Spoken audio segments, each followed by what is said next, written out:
Sun sobat Caki sadayana, kumaha daramang? Dinten ieu mantin bade nyarioskeun perkawis jalmi anu silih tulungan. Kumaha cariosna? Hayu urang sakseni. Mak. Aya naon? Gaduh landong. Landong naon? Iya si Gia gebis. Oh, aya ke sakedap urang pilari. Nya, gebis di mana tadi? Di buruan. Oh, nya atuh kelas sakedapnya urang pilari. Dina hiji waktos Gusti Yesus nuju ngawulang para muridna ngalangkungan silib. Naon ari silib? Silib teh perumpamaan upami dina bahasa Indonesia mah nya.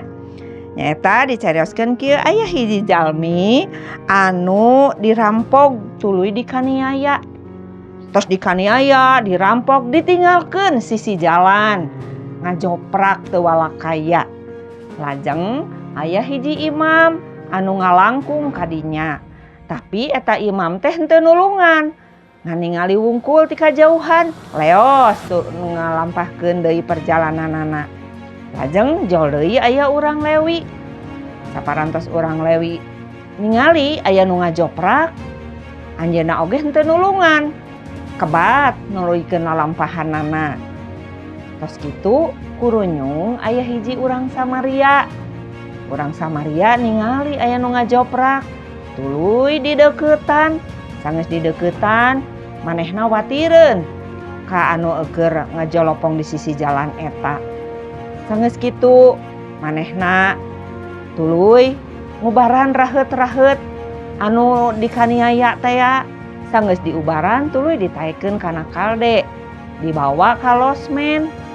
Sanggeus dibawa ka losmen tuluy dipihapekeun cing pangubarankeun dugi ka beresna, dugi ka jagjagna. Engke mun aya kakurangan simkuring anu nanggung, saur urang Samaria teh.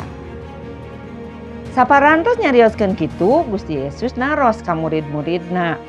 Cik, ceuk maraneh, saha ari sasama jalma di antara anu tiluan eta?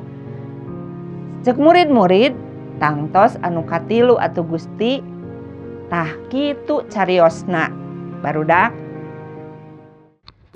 Cing, mana tadi nu eta teh urang lanongan, tapi ke heula sakedapnya urang nyarios heula karerencangan anu di bumi. Tah kitu barudak cariosna nya. Urang kedah silih tulungan sareng sasami jalmi. Sapertos tadi aya gea anu gebis ditulungan ku Teteh Mega. Ayeuna bade dilanongan ku Mantin. Kitu oge sanes mung aya nu raheut aya nu gebisnya.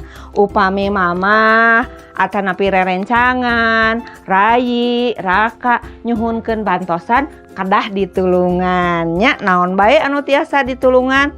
Tulungan ku urang sadaya. Sapertos anu disanggeukeun ku Gusti tadi dina carita kitab suci. Yuk urang diajar silih tulungan sadayana. Permios dugi ka dieu heula nya carita kitab suci dinten ieu. Mak bade ngalajengkeun masak ngadamel bala-bala. Dadah.